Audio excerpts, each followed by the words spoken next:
Keluarga Vina tolak uang amal pemberian putra ex-Bupati Cirebon.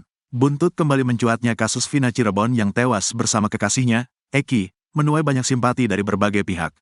Termasuk dari kalangan yang menggelar amal untuk membantu finansial keluarga Vina. Salah satunya adalah bantuan uang 30 juta hasil laga amal tarung tinju di Bali. Uang sumbangan itu merupakan hasil upaya Ramadhani Purwadisastra yang merupakan putra ex-wakil Bupati Cirebon Wahyu Ciptaningsih. Ramadhani sendiri berhasil memenangkan tarung tinju melawan Nanda di Bali pada tanggal 3 Agustus tahun 2024. Namun demikian, keluarga Vina menolak uang sumbangan itu dengan alasan sudah mencukupi. Menerima kenyataan itu, Ramadhani Purwadisastra sempat kebingungan. Ia pun menyerahkan uang itu ke sebuah panti asuhan di Bali. Ramadhani mengungkapkan bahwa penolakan uang sumbangan itu saat dirinya dan keluarga berkunjung ke kediaman keluarga Vina. Keluarganya menolak, katanya sudah cukup, dan gak usah repot-repot. Dia, keluarga Vina, gak suka kalau dibantu dengan cara dari boxing, jadi menolak, kata Ramadhani kepada Tribun Jakarta, Jumat, tanggal 9 Agustus tahun 2024. Meski Ramadhani mengaku sudah menjelaskan bahwa setengah dari uang itu adalah uang pribadinya, keluarga Vina tetap kekeh menolaknya. Ia ditolak semua, minta dibantu kasusnya agar cepat selesai saja, jelasnya. Oleh sebab itu, Ramadhani mencoba mengalihkan uang tersebut kepada yang membutuhkan. Kita alihkan ke yang membutuhkan di Bali, ke panti asuhan, jelasnya. Meski demikian, Ramadhani tak menampik jika awalnya dia merasa bingung akan dikemanakan uang tersebut. Sebab ia tak memiliki plan B atau rencana lain. Bingung juga, daripada uangnya kepake mending saya alokasikan ke tempat yang membutuhkan juga, pungkasnya. Diketahui, Ramadhani ikut terseret kasus Vina Cirebon lantaran namanya mirip dengan satu DPO yakni Dani. Padahal dua DPO atas nama Andi dan Dani disebut polisi fiktif, namun ia kadung dibully dan dirujak abis netizen meski saat peristiwa pembunuhan itu terjadi, usia Ramadhani baru menginjak 11 tahun. Bahkan dirinya sampai diteriaki pembunuh ketika keluar rumah. Guna membuktikan ketidakterlibatannya, Ramadhani sering membantah dan akhirnya mengadakan laga amal ini dengan hasil yang akan diberikan untuk keluarga Vina Cirebon. Namun, keluarga Vina justru menolak menerima uang yang diberikan oleh Ramadhani usai memenangkan pertandingan tinju. Melalui unggahan di Instagram pribadinya, Ramadhani mengaku memenangkan pertandingan boxing tersebut dengan hasil menang KO di ronde pertama. Dengan demikian, Ramadhani mendapatkan fee sebesar 15 juta seperti kesepakatan awal yang telah dijanjikan. Kemudian, besaran tersebut ditambahkan atau dilipat gandakan dengan hasil tabungannya sendiri. Sehingga secara total, keluarga Vina menolak 30 juta yang diberikan oleh Ramadhani. Dua kejanggalan bukti chat di HP Vina Cirebon, beda dengan pengakuan dua sahabat. Kasus pembunuhan Vina Cirebon dan Eki, yang terjadi pada 8 tahun silam, kini semakin terang benderang setelah bukti chat HP korban terungkap. Bahkan, dari bukti chat di HP Vina Cirebon tersebut muncul dua kejanggalan yang dinilai berbeda dengan pengakuan dari dua sahabat Vina yakni Mega dan Widi. Diketahui, Vina adalah gadis 16 tahun asal Kampung Samadikun, Kecamatan Kejaksan, Kota Cirebon, Jawa Barat, yang tewas bersama kekasihnya, Eki, di Jalan Raya Talu, Kecamatan Talun, Kabupaten Cirebon, Jawa Barat pada Sabtu tanggal 27 Agustus tahun 2016. Keduanya disebut menjadi korban penganiayaan geng motor.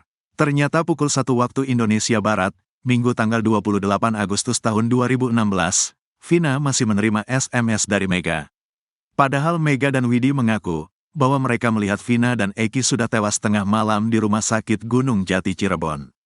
Kasus Vina Cirebon semakin terang benderang dengan munculnya bukti chat hasil ekstrasi handphone Vina. Dari hasil ekstrasi atau pengambilan data handphone Vina, didapati dua chat yang paling disorot.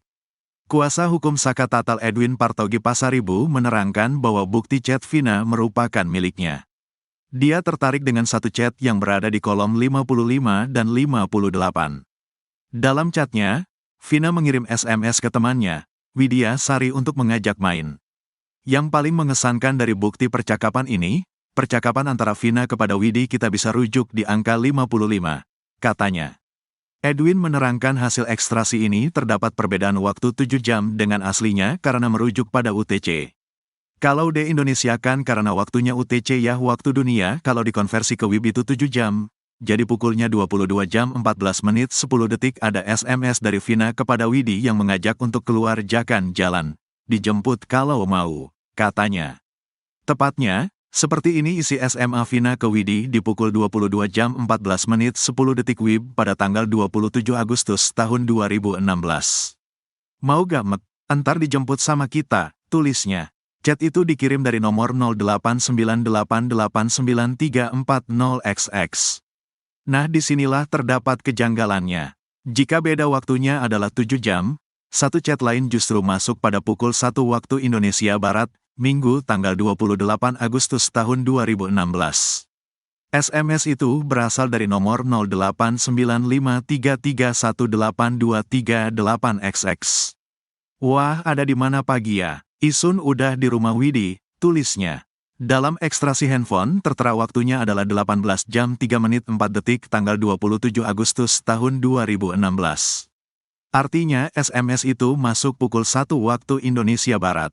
Sedangkan Widya Sari dan Mega Lestari bercerita mereka masih mengirim SMS bertubi-tubi ke nomor tersebut setelah melihat Eki dan Vina mengalami kecelakaan di Jembatan Talun Cirebon. SMS itu dikirim dari rentang waktu pukul 23 waktu Indonesia Barat sampai pukul 0.30 waktu Indonesia Barat. Nelepon gak diangkat dan tidak aktif. SMS terus-menerus ke HP Vina, kamu di mana? Aku gak langsung bilang, kamu kecelakaan. Pakai nomor Mega iya, pakai nomor aku iya, kata Widya Sari. Sekitar pukul 0.30 waktu Indonesia Barat, Widya Sari dan Mega Lestari mencoba menelepon handphone Vina. Sekali tidak aktif, lalu aktif tapi tidak diangkat dan yang ketiga diangkat namun tidak ada yang bicara. Ketika telepon yang keempat barulah ada yang bicara menggunakan handphone tersebut mengabarkan dari Polsek Talun. HP-nya gak aktif. Sekali telepon gak aktif. Telepon lagi nyambung tapi gak diangkat. Sudah lewat jam 0 waktu Indonesia Barat. Ketiga diangkat tapi gak ada suaranya. Mati sendiri. Ditelepon lagi, ini dari Polsek Talun, kata Widya Sari dan Mega Lestari. Hasil pemeriksaan Rudiana di Mabes Polri bocor, bakal gantikan terpidana kasus Vina.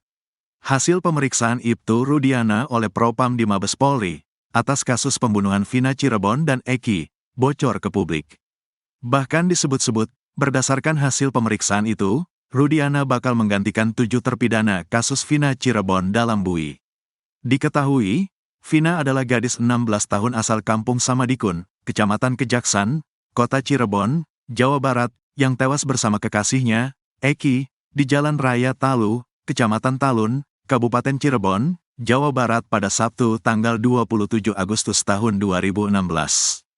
Keduanya disebut menjadi korban penganiayaan geng motor. Nasib Ibtu Rudiana CS yang kini menjalani pemeriksaan di Mabes Polri dibocorkan orang dalam. Rudiana CS saat ini tengah diperiksa secara intensif oleh Bareskrim Polri untuk mengungkap kasus Vina yang terjadi 2016 silam. Mereka yakni Ibtu Rudiana, Aris Papua dan Gugun Gumilar. Kuasa hukum Ibtu Rudiana, Mardiman Sane tak menapik jika kliennya sudah 3 malam berada di Bareskrim Polri, Jakarta. Pemanggilan Rudiana terkait dengan penyelidikan tim khusus, Tim Sus, bentukan Kapolri, Jenderal Listio Sigit Prabowo, untuk mengungkap kematian Vina dan Eki di Cirebon 2016 silam. Menurutnya, tak hanya Ibtu Rudianan, namun penyidik kasus Vina di tahun 2016 turut diperiksa di Bareskrim Polri. Bang, izin saya sekarang lagi di Bareskrim bersama dengan teman-teman penyidik 2016, kata Rudiana seperti diceritakan Mardiman di program Sapa Indonesia Pagi, Kompas TV, Selasa, tanggal 6 Agustus tahun 2024. Rudiana juga mengaku akan berbicara jujur tentang kasus kematian anaknya bersama sang pacar. Saya lagi di Bareskrim, mohon doanya, yang jelas saya akan menceritakan seterang-terangnya tanpa ada yang saya tutupi sedikit pun terhadap persoalan ini, kata Rudiana kepada Mardiman. Di sisi lain, nasib Ibtu Rudiana CS yang kini menjalani pemeriksaan di Mabes Polri dibocorkan oleh orang dalam. Hal itu diungkap kuasa hukum Saka Tatal, Yasin saat menggelar siaran langsung di TikTok yang diunggah oleh akun @mamamuda channel 82 pada Rabu, tanggal 7 Agustus tahun 2024. Bahkan, ia menyebut jika Ibtu Rudiana CS terancam masuk BUI. Insya Allah, Rudiana, Aris Papua dan Gugun masuk BUI walaupun secara konkret belum disampaikan tapi insya Allah. Mudah-mudahan kebenaran tetap berada di kita yang berjuang, ujar kuasa hukum Saka Tatal, Yasin. Ia mengatakan meski baru kisi-kisi, tetapi informasi itu didapatkan dari orang yang sangat kompeten di institusi tersebut. Yasin menyebut Rudiana CS bakal menggantikan posisi ketujuh terpidana kasus Vina Cirebon yang kini terbelenggu di dalam penjara. Kalau besok si Rudiana Ces diborgol, 7 terpidana insya Allah akan keluar dari bui, tambahnya. Jika terbukti bersalah, Rudiana Ces akan disidang etik lalu tim kuasa hukum Saka Tatal menuntut agar mereka dilakukan pemberhentian secara tidak dengan hormat, PTDH. Tim kuasa hukum Saka Tatal juga meminta agar Rudiana Ces baru dijebloskan ke dalam bui setelah menjadi warga sipil biasa. Kalau Rudiana sudah di PTDH maka dia menjadi sipil biasa, kedudukannya sama dengan kita, dia akan masuk penjara sipil. Kawan-kawan 7 terpidana sudah siap memplonco, tambahnya. Ia berharap kabar yang didapatnya dari orang dalam itu tidak lari jauh dari kenyataan.